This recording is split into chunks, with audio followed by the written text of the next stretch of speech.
Hello friends, welcome to my YouTube channel A to Z info. दोस्तों, आज हम discuss करेंगे मौलाना आज़ाद नेशनल उर्दू यूनिवर्सिटी में 2019 में जो आपका बीएड का एंट्रेंस टेस्ट हुआ था बायोलॉजिकल साइंस से सब्जेक्ट का, ये आपका मेन सब्जेक्ट है। तो उसके हवाले से हम कुछ क्वेश्चंस हैं जो सॉल्व करेंगे। और इससे पहले अभी तक हम टोटल इसके 80 क्वेश्चन सॉल्व कर चुके हैं। कितने? 80 क्वेश्चन, और जिसमें आपके 50 क्वेश्चन जनरल है उसे भी इंक्लूड करके सॉल्व कर दिया गया है। प्लस आपके उर्दू के टोटल क्वेश्चन सॉल्व हैं, एसएसटी के टोटल क्वेश्चन सॉल्व हैं आपके 2019 के, और इससे पहले भी जितने क्वेश्चंस हुए हैं मालूम में एंट्रेंस के वो सब भी सॉल्व हैं। तो आप उसे देख सकते हैं। स्पेशली जो अभी चल रहा है टोटल 80 क्वेश्चंस इसके आपके बायोलॉजी के सॉल्व है। तो जो बायोलॉजी के परीक्षार्थी हैं तो 30 क्वेश्चन जो आपके बायोलॉजी सब्जेक्ट के सॉल्व हो चुके हैं उसे ज़रूर देखें, इसलिए कि आइडिया मिलेगा। चूँकि ये एक तरह का साइंटिफिक टर्म होता है, काफ़ी दुश्वारी होती है कि उर्दू में आएगा तो कैसे करेंगे, क्योंकि हम कभी भी इससे पहले उर्दू से हमारा सामना नहीं हुआ था साइंटिफिक टर्म में। तो हम उर्दू अगर पढ़ते हैं तो एज अ लैंग्वेज पढ़ते हैं, उर्दू किताब पढ़ लेते हैं, तो लेकिन साइंटिफिक टर्म्स हम नहीं पढ़ते। ना बायोलॉजी उर्दू में पढ़ते हैं, ना हम मैथ उर्दू में पढ़ते हैं, ना हम फिजिक्स केमिस्ट्री कोई भी सब्जेक्ट हम उर्दू में नहीं पढ़ते हैं, जिसकी वजह से हमें काफ़ी दुश्वारी होती है। तो ये इन दुश्वारियों का हल एक ही है कि आप प्रीवियस पेपर्स को सॉल्व करें, या जो मैं मॉडल पेपर प्रैक्टिस सेट में बना रहा हूँ मैं डेली प्रैक्टिस सेट बनाता हूँ, जिसमें मैं आपके जनरल उर्दू है, जनरल इंग्लिश है, टीचिंग एप्टीट्यूड है, मेंटल एबिलिटी है, ये सारे सब्जेक्ट्स को मैं उसमें शामिल कर रहा हूँ। तो उसे भी आप देखें और इसे भी देखें तो आपको काफ़ी अंदाज़ा हो जाएगा कि मानो के जो पेपर होते हैं वो किस तरह के सेट किए जाते हैं। तो चलिए स्टार्ट करते हैं क्वेश्चन। आप लोग भी आंसर करने की कोशिश कीजिए, और पहली बार चैनल पे आए तो चैनल को लाइक कर दीजिए फ़ौरन अभी, और वीडियो को सब्सक्राइब करके बेल आइकॉन को ज़रूर दबा दें। दोस्तों को शेयर कर दें जो कोई भी मानो के प्रिपरेशन कर रहे हैं किसी भी सब्जेक्ट से, उनकी तैयारी यहाँ से अच्छी हो जाएगी इंशाअल्लाह। तो सवाल नंबर 81 देखते हैं। वह रहविये या मौलुस्का जो मोती पल्स पैदा करते हैं उसे क्या कहते हैं? देखिए यहाँ पे एक वर्ड है, अगर ये आपका मौलुस्का नहीं देता तो आप नहीं समझ पाते कि पूछ क्या रहा है। ठीक है, यहाँ मोती तो एक तरह का क्लियर है, काफ़ी मुस्तामल है, कम्युनिकेटिव लैंग्वेज जो है हमारी बातचीत की ज़बान उसमें भी इस्तेमाल किया जाता है। लेकिन ये आपका टर्म जो है बायोलॉजी का, ये आप तभी समझ पाते जब आपकी यहाँ पे मौलुस्का दे दिया गया है। तो कोई मानू में भी इस चीज़ का लिहाज रखा जाता है कि बच्चे जो है थोड़ा दूसरे बैकग्राउंड से आते हैं, दुश्वारी होती है, इसी वजह से उनको उर्दू प्रमोशन के लिए आपका ये वर्ड देते हैं, और फिर समझने के लिए कंपरेशन के लिए मौलुस्का वर्ड दे दिया गया। तो आप समझिए कि वह रहविये जो मोती पैदा करते हैं उसे क्या कहते हैं? तारा मछली कहते हैं, यानी स्टारफिश, या क्रोमस्टा कहते हैं, या सीपी स्नेल्स कहते हैं, या फिर सदफ कहते हैं। तो उसे क्या कहते हैं? अगर आपको पता है तो बताइए इसका सही जवाब क्या होगा। सवाल नंबर 81 का सही जवाब क्या होगा? आप लोग आंसर करने की कोशिश करें, अगर आंसर करेंगे तो पता चलेगा कि आप लोग की तैयारी अच्छी चल रही है। तो चलिए मैं आपके आंसर का वेट कर रहा हूँ, तो चलिए इसका आंसर देख लेते हैं।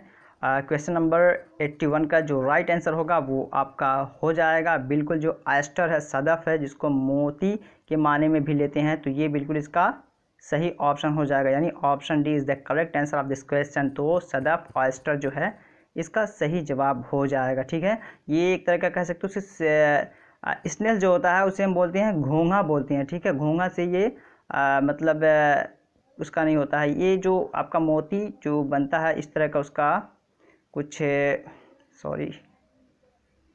इस तरह की कुछ तस्वीर उसकी होती है। ठीक है, तो इसको हम दो पार्ट में बांट देते हैं, और इसका जो इसका एक स्पेशल सीज़न होता है जिस टाइम में ये आप पल्स को प्रोड्यूस करता है। ठीक है, तो वाटर ड्रॉपिंग इसमें होता है जिसकी वजह से ये आपका पल्स प्रोड्यूस होता है। तो ये जो होता है, तो ऑप्शन डी यहाँ पे बिल्कुल सही आंसर हो जाएगा। क्वेश्चन नंबर 82 देखते हैं। आँख के सफ़ेद हिस्से को किस नाम से जाना जाता है? आँख के सफ़ेद हिस्से को किस नाम से जाना जाता है? इरिस है, या मतलब इसको कहते हैं कुंजुहिया, या फिर शबकिया है, रेटिना, या फिर आपका स्क्लेरा है, सबलिया, या फिर मुतहम्मिला है, कंजंक्टिवा।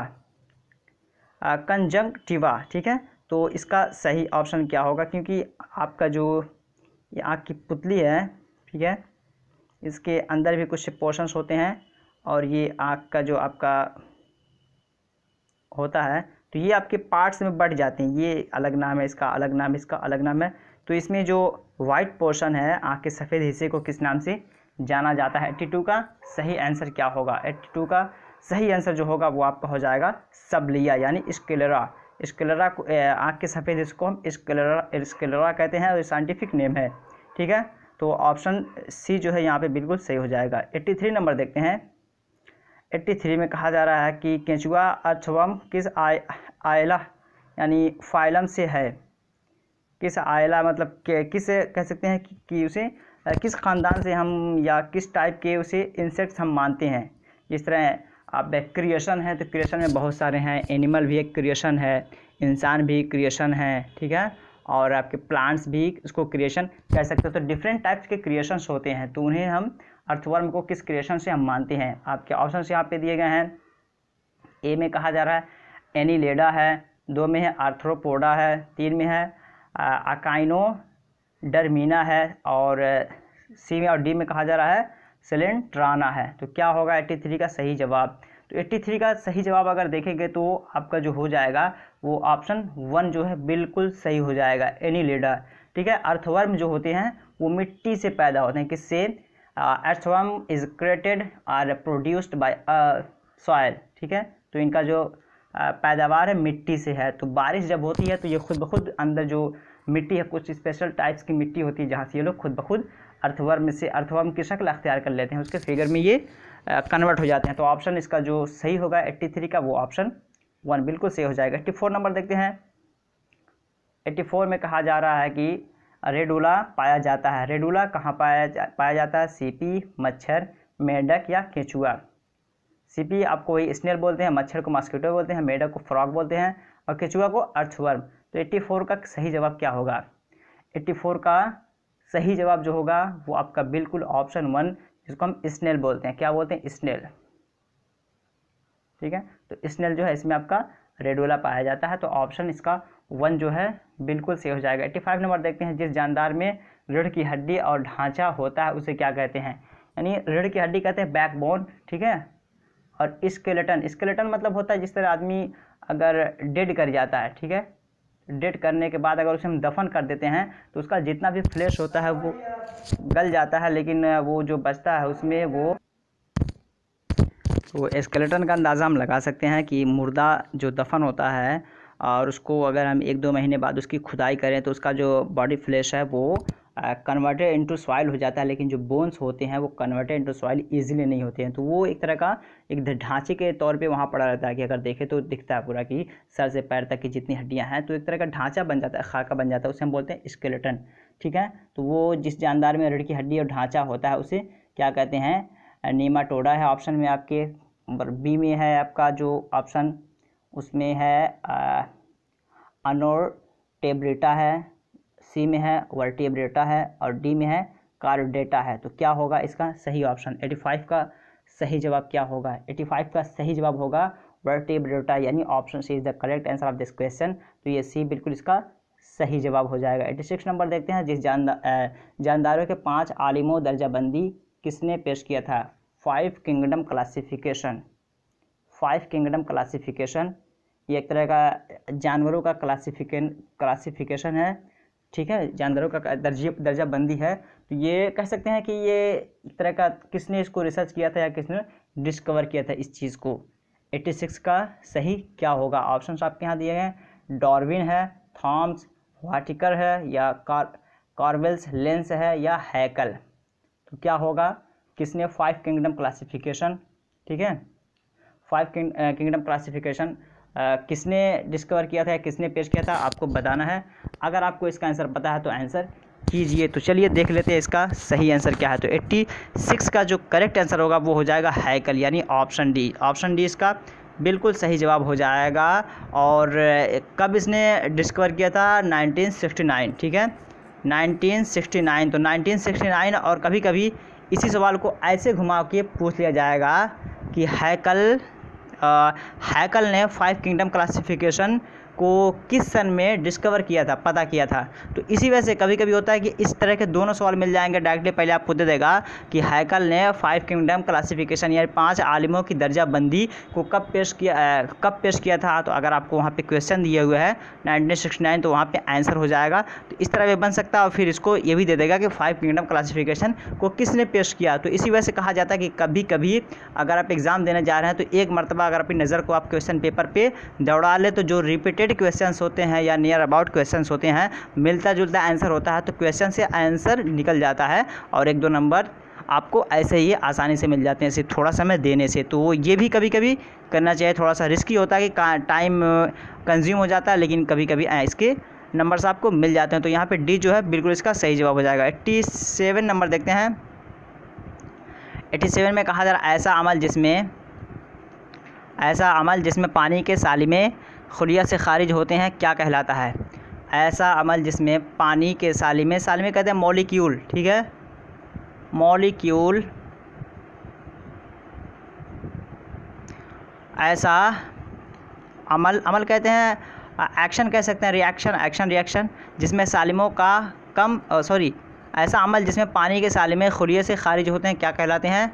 आपके ऑप्शंस यहाँ पे हैं, दरों विलूज है या बरों विलूज है, नफूज है, इनमें से कोई नहीं। तो 87 का सही जवाब क्या होगा? 87 का सही जवाब क्या होगा? 87 का सही जवाब जो होगा वो ऑप्शन बिल्कुल इसका 1 जो है सही हो जाएगा। दरों विलोज जो है इसका सही हो जाएगा। ऐसा अमल जिसमें पानी के सालिमे खुलिये से खारिज होता है उसे हम दरों विलोज के नाम से जानते हैं। तो 88 नंबर देखते हैं।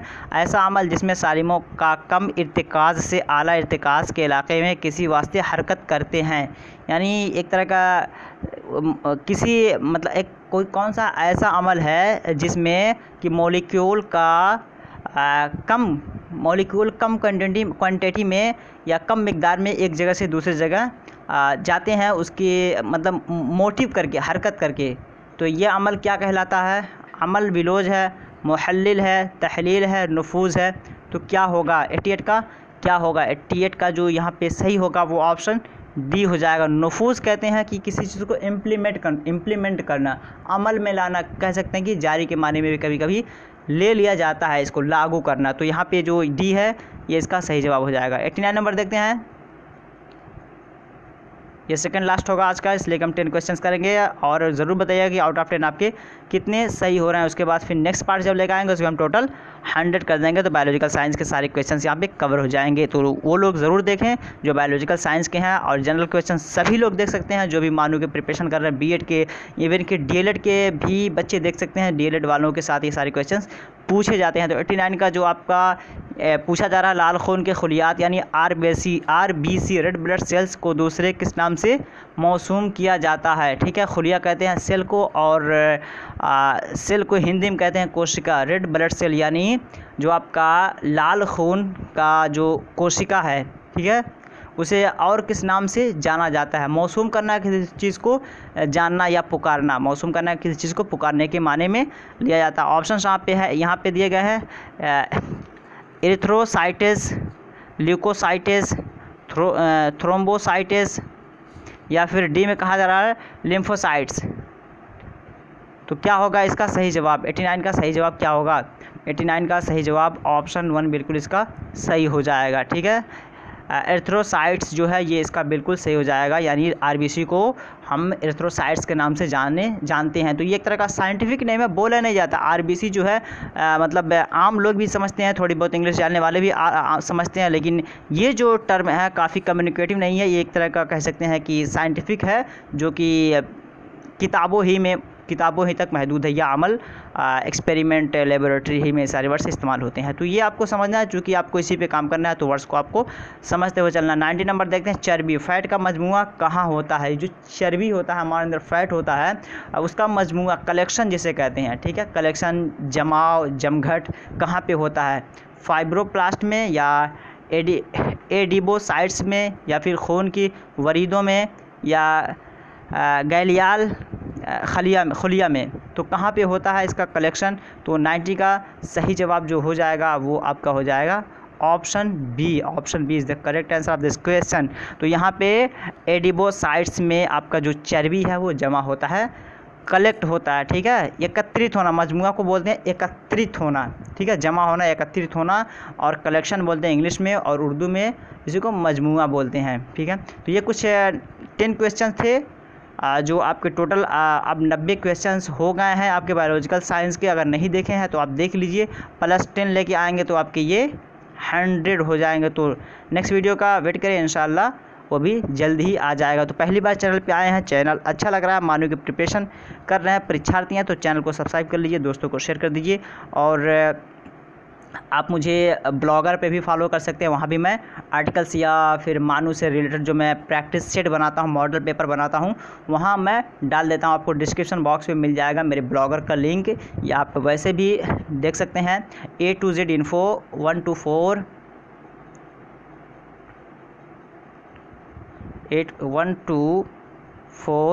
डॉट blogspot डॉट, ठीक है, A2Z Info 124.blogspot.com।